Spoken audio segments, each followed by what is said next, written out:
ആശുപത്രിയിൽ നിന്ന് വീട്ടിലേക്ക് വന്നിട്ടും ആരിൻ്റെ മനസ്സ് ശാന്തമായിരുന്നില്ല. അനന്യയ്ക്ക് വലിയ അപകടമൊന്നും സംഭവിച്ചില്ലെങ്കിലും അവളെ രക്തത്തിൽ കുളിച്ചു കണ്ട ആ നിമിഷങ്ങൾ വീണ്ടും വീണ്ടും അവന് മനസ്സിലേക്ക് വരികയായിരുന്നു. അവൾ കണ്ണടച്ച് കിടക്കുന്ന ഓരോ നിമിഷവും അവൻ്റെ ഹൃദയം ഭയന്നു പോയിരുന്നു. ഇപ്പോൾ അവൾ സുഖമായിരിക്കുകയാണ്. പക്ഷേ ആ സംഭവത്തിന് ശേഷം ഒരു കാര്യം ആനന് വ്യക്തമായി മനസ്സിലായി. അനന്യയില്ലാത്ത ജീവിതം ഇനി അവന് ചിന്തിക്കാനാവില്ല എന്ന്. അടുത്ത ദിവസം വൈകുന്നേരം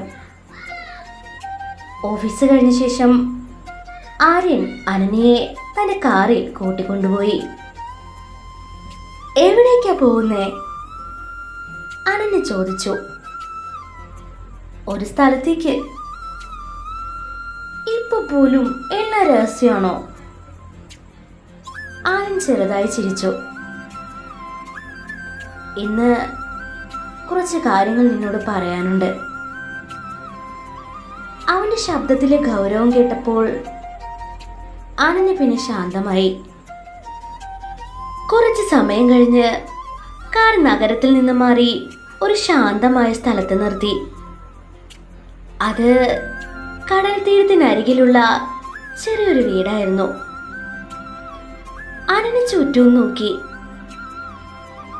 ഇവിടെ ആരാ താമസിക്കുന്നേ?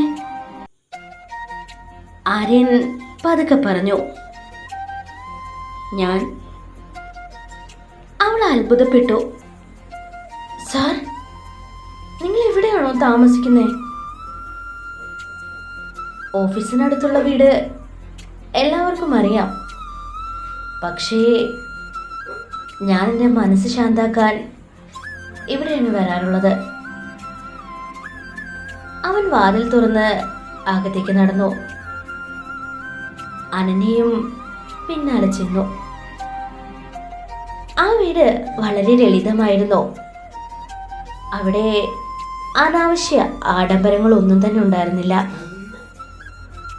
പക്ഷേ ഓരോ വസ്തുവും വളരെ വൃത്തിയായി സൂക്ഷിച്ചതായി തോന്നി. അനന്യ ചുറ്റും നോക്കുന്നതിനിടെയാണ് ഒരു ഫോട്ടോ ഫ്രെയിം അവിടെ ശ്രദ്ധയിൽപ്പെട്ടത്. ഒരു സ്ത്രീയുടെ ചിത്രം. അവർ ചിരിച്ചുകൊണ്ട് നിൽക്കുന്ന ചിത്രം. അനന്യ അത് നോക്കിയപ്പോൾ ആര്യൻ പതുക്കെ അവളുടെ അടുത്തേക്ക് വന്നു. എൻ്റെ അമ്മയാണ്. അവന്റെ ശബ്ദം പെട്ടെന്ന് മൃദുവായി. അനന്യ തിരിഞ്ഞ് അവനെ നോക്കി. ആര്യൻ കുറച്ച് നിമിഷം ആ ചിത്രത്തിലേക്ക് നോക്കി നിന്നു. പിന്നീട് പതുക്കെ സോഫയിലേക്ക് ഇരുന്നു. എൻ്റെ ജീവിതത്തിൽ ഞാൻ ഏറ്റവും കൂടുതൽ സ്നേഹിച്ച ആളായിരുന്നു എൻ്റെ അമ്മ. അനന്യ ഒന്നും പറയാതെ അവൻ്റെ അടുത്തു പോയിരുന്നു. അവൻ ആദ്യമായി തൻ്റെ മനസ്സ് തുറക്കാൻ പോവുകയാണെന്ന് അവൾക്ക് മനസ്സിലായിരുന്നു. ഞാൻ ചെറുപ്പത്തിലായിരിക്കുമ്പോൾ അച്ഛൻ ബിസിനസ്സിൽ മാത്രം ശ്രദ്ധിക്കുന്ന ഒരാളായിരുന്നു. ആര്യൻ പറഞ്ഞു തുടങ്ങി. വീട്ടിലുണ്ടായിരുന്നെങ്കിലും ഞങ്ങളോടൊന്നും വലിയ അടുപ്പൊന്നും ഉണ്ടായിരുന്നില്ല. അവൻ കുറച്ചു നേരം മിണ്ടാതെ നിന്നു. അമ്മ മാത്രമായിരുന്നു എനിക്കെൻ്റെ എല്ലാം. അനന്യ ശാന്തമായി കേട്ടിരുന്നു. ഞാൻ ദേഷ്യപ്പെട്ടാലും വഴക്കിട്ടാലും അമ്മ മാത്രമാണ് എന്നെ മനസ്സിലാക്കിയിരുന്നത്. ആര്യന്റെ കണ്ണുകളിൽ ഇപ്പോൾ ഒരു വേദന ഉണ്ടായിരുന്നു. ഒരു ദിവസം അവന്റെ ശബ്ദം പതുക്കെ താഴ്ന്നു. അമ്മയ്ക്ക് പെട്ടെന്നൊരു അസുഖം വന്നു. അനന്യയുടെ ഹൃദയം മുറിഞ്ഞു. അത് വളരെ ഗുരുതരമായൊരു അസുഖമായിരുന്നു.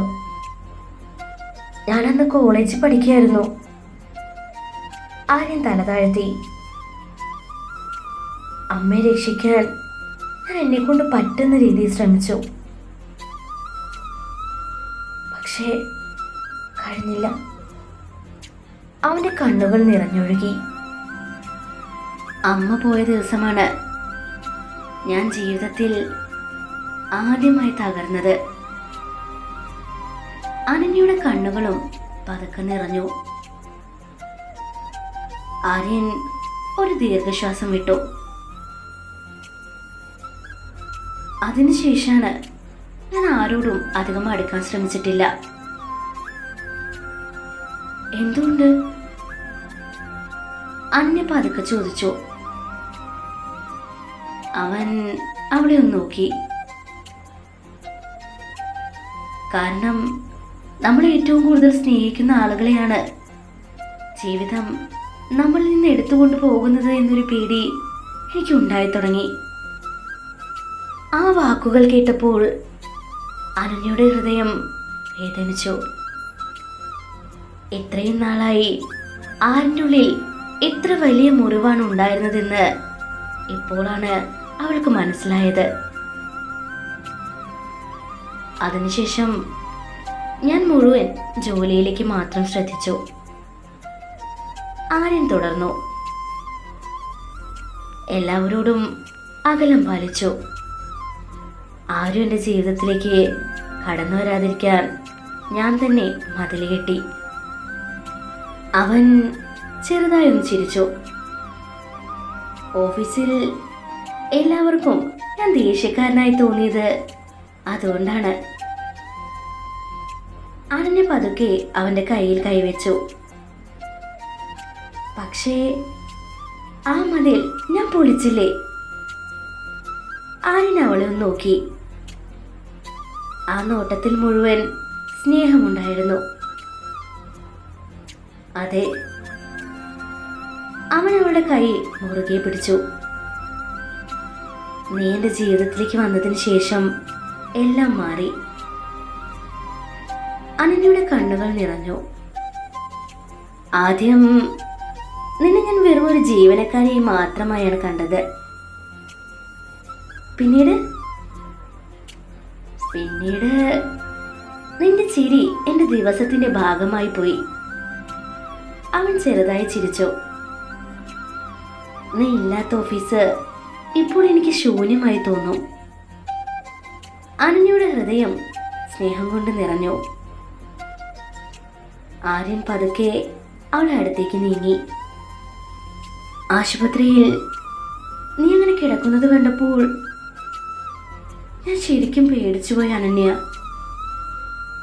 അവന്റെ ശബ്ദം വിറച്ചു. ഒരു നിമിഷം നിന്നെയും എനിക്ക് നഷ്ടപ്പെടുമോ എന്ന് തോന്നി. അനന്യയുടൻ അവന്റെ കൈ കൂടുതൽ മുറുകെ പിടിച്ചു. എനിക്കൊന്നും സംഭവിക്കില്ല. ആര്യൻ അവളുടെ കണ്ണുകളിലേക്ക് നോക്കി. ഇപ്പോൾ നിന്നെ നഷ്ടപ്പെടുമെന്നൊരു ചിന്ത പോലും എനിക്ക് സഹിക്കാനാവില്ല. അവളുടെ കണ്ണുകളിൽ കണ്ണുനീർ നിറഞ്ഞു. നീ ഇപ്പോൾ എന്റെ ജീവിതം തന്നെയാണ് അനന്യ. ആ വാക്കുകൾ കേട്ടപ്പോൾ അനന്യ നേരെ അവന്റെ നെഞ്ചിലേക്ക് ചാഞ്ഞു. ആര്യൻ അവളെ ചേർത്ത് പിടിച്ചു. അവളുടെ മുടിയിൽ ചുംബിച്ചുകൊണ്ട് അവൻ പതുക്കെ പറഞ്ഞു, ഇനി ഒരിക്കലും നിന്നെ ഞാൻ വിട്ടുപോവില്ല അനന്യ. കുറച്ചു നേരം കഴിഞ്ഞ് അനന്യ അവനിൽ നിന്ന് മാറി അവന്റെ കണ്ണുകളിലേക്ക് നോക്കി. ആര്യ? അവൾ ചെറുതായി ഒന്ന് നാണിച്ചു. നമ്മുടെ കാര്യം വീട്ടിൽ പറയണ്ടേ? ആര്യൻ ഒരു നിമിഷം അവളൊന്ന് നോക്കി.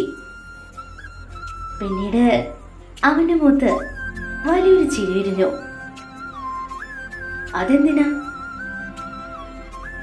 അനന്യ മുഖം താഴ്ത്തി.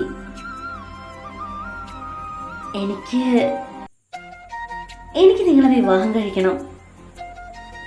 ആ വാക്കുകൾ കേട്ട നിമിഷം ആര്യന്റെ കണ്ണുകൾ നിറഞ്ഞു. അവൻ പതുക്കെ അവളുടെ മുഖം കൈകളിലെടുത്തു. ഒരിക്കൽ കൂടി പറയേ.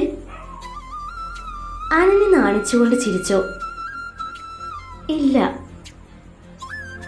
അനന്യ, അവൻ വളരെ മൃദുവായി പറഞ്ഞു. നീ എൻ്റെ ജീവിതത്തിലേക്ക് വന്നത് എൻ്റെ ഭാഗ്യമാണ്. പിന്നീട് അവനവളുടെ നെറ്റിയിൽ സ്നേഹത്തോടെ ചുംബിച്ചു. വേഗം തന്നെ ഞാൻ നിന്നെ എൻ്റെ ഭാര്യയാക്കും. അന്യ നാണത്തിൽ അവൻ്റെ നെഞ്ചിലേക്ക് മുഖം മറച്ചു. ആര്യൻ അവളെ കൂടുതൽ ചേർത്ത് പിടിച്ചു. ആ നിമിഷം മുതൽ രണ്ടുപേരുടെയും ജീവിതം ഒരുമിച്ച് തുടങ്ങാൻ തയ്യാറെടുക്കുകയായിരുന്നു. അടുത്ത പാർട്ടോടുകൂടി ഈ സ്റ്റോറി അവസാനിക്കും കേട്ടോ. ഇനിയെങ്കിലും കമൻറ്റ് ബോക്സിൽ ഈ സ്റ്റോറിയെ പറ്റിയിട്ട് ഇഷ്ടമായെങ്കിൽ ഇഷ്ടമായി, ഇല്ലെങ്കിൽ ഇല്ല എന്നൊന്ന് അറിയിക്കണേ. പിന്നെ എൻ്റെ അവതരണത്തിൽ എന്തെങ്കിലും മാറ്റം വരുത്തണം എന്നുണ്ടെങ്കിൽ അതോടെ പറഞ്ഞാൽ എന്നെക്കൊണ്ട് പറ്റുന്ന രീതിയിലുള്ള മാറ്റങ്ങൾ ഞാൻ വരുത്തുന്നതായിരിക്കും. പിന്നെ ഇതുപോലുള്ള സ്റ്റോറീസ് ഇനി നിങ്ങൾക്ക് കേൾക്കാൻ താല്പര്യമുണ്ടെങ്കിൽ എന്നെ സപ്പോർട്ട് ചെയ്യാൻ മറക്കരുത്.